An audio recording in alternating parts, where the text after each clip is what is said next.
two monks were traveling together along a path covered in fallen leaves, surrounded by the whisper of the wind and the distant song of birds. Their sandals left fleeting imprints on the damp earth as they arrived at the edge of a river, swollen from recent rains. There, on the bank, they saw a woman dressed in fine garments, unable to cross without ruining her attire. "Please, venerable monks, could you help me?" she pleaded with a trembling voice. Without hesitation, the first monk bent down and carefully lifted her, feeling the light weight of her body.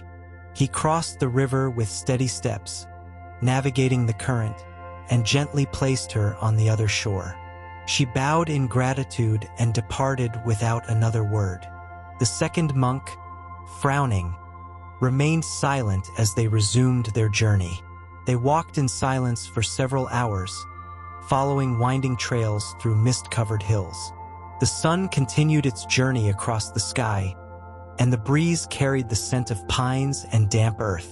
The second monk, however, could not find peace in his heart. His thoughts revolved around the scene by the river. The teachings of their order were clear.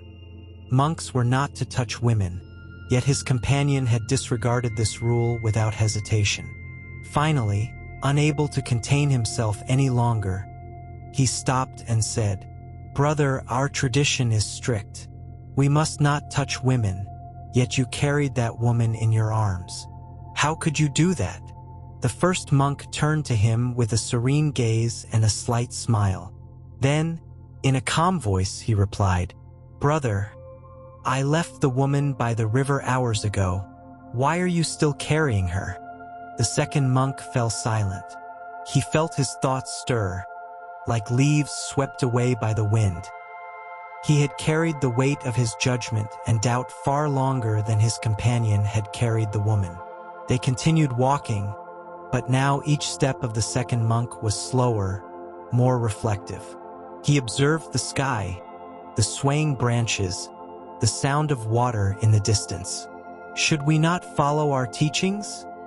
he asked after a while, his voice softer. The first monk nodded calmly. "Yes, but tell me, brother, which weighs more? A teaching that frees or one that binds?" The second monk had no answer. Something inside him loosened, like a knot unraveling in water. As they walked, the sound of the river still echoed in the second monk's mind. He wondered if he had truly understood the purpose of their teachings or if, without realizing it, he had turned them into a burden. Finally, he spoke with a more humble voice. "Brother, I see that you left the woman on the shore, but I have carried her with me all this time. How can I learn to let go of what binds me?" The first monk smiled with understanding. "The river flows without clinging to the water that passes through it. We must also let thoughts come and go without holding on to them. It is not the teaching that binds us, but our rigidity in interpreting it." The second monk slowly nodded. His steps grew lighter. He felt the weight of his mind dissolve into the wind, like leaves falling into the current. As they walked along the path, the second monk felt an unusual peace within him. It was as if, for the first time in a long while, his mind was as light as the air brushing against his face. The road led them to a small wooden bridge crossing another stream. The water flowed serenely, reflecting the sky like a mirror. The second monk paused and gazed at its rippling surface. "Brother, water clings to nothing, yet it gives life to everything it touches," he murmured, as if speaking to himself. The first monk nodded. "Indeed, and when we accept that everything flows, we learn to cross the rivers of life without getting trapped on their shores." The second monk took a deep breath. He felt something within him, something that had been tense and rigid for years, finally release. The path led them through lush forests, where sunlight filtered in golden streaks through the leaves.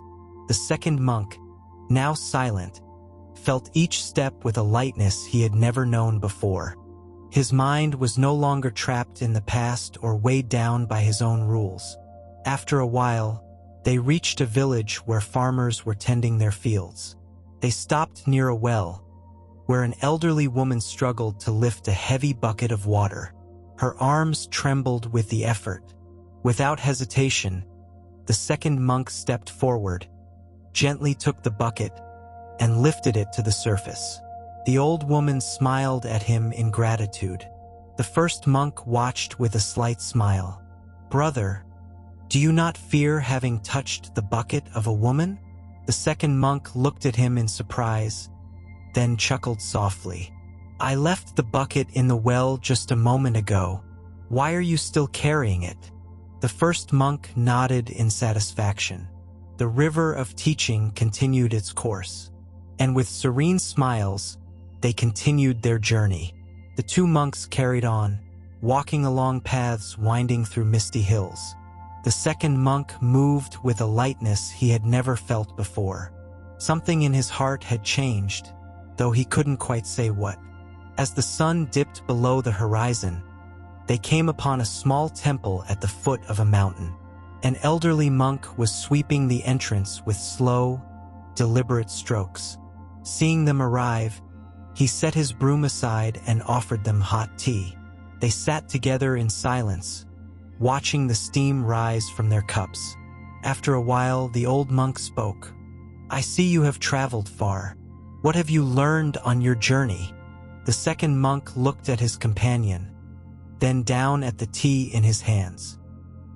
He gazed at his reflection in the dark liquid and replied in a serene voice, "That the hardest thing is not letting go of what we hold in our hands, but what we carry in our minds." The old monk smiled and nodded in understanding. The first monk also smiled, and the wind carried their words away like leaves upon the river. Silence settled between them like an old friend. Only the sound of the wind through the trees and the faint crackling of the oil lamp filled the space. The second monk took a sip of tea and felt its warmth spread within him, as if he were truly tasting it for the first time. The elderly monk looked up at the sky, where the first stars had begun to twinkle. Then, in a measured voice, he said, "The river flows without looking back. The bridge does not ask who crosses it. A burden exists only for those who cling to it." The second monk slowly nodded. His fingers wrapped around the teacup, feeling its smooth surface. "For a long time, I thought that following the teachings meant obeying every rule without question," he admitted. "But today, I realized that true practice is not in the rules but in the freedom with which we walk."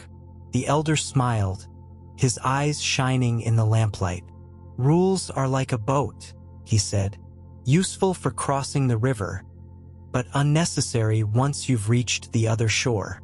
The first monk let out a quiet laugh. "Brother, it seems you have finally put down the burden." The second monk smiled.